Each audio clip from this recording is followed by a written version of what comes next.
আছে পুলিশের হাতে ধরা খাওয়ার ভয়।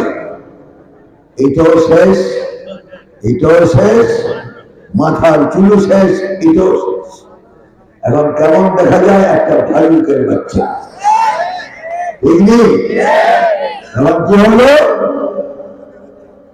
ওনারা বলেছিল আমরা দেশ থেকে পালাবো না, কিন্তু মাশাআল্লাহ এমন ভাবে পালাচ্ছিলেন, কাপড় চোপড় গায়ে ছিল একদম সদ্য ভেসে। ওই সুফিয়া বাবার চেহারা এখন কিছুই নেই। পুলিশ ধরতেও চিন্তা করতেছে না কি। এই জন্য আইনমন্ত্রী আনিসুল হককে যখন পুলিশ ধরল, তখন সে বলল আমি একা কেন, আমার সাথে বড় হুজুর আছে। তখন জিজ্ঞাসা করল উনি কোথায়, উনি পিছনে। ঠিক নেই।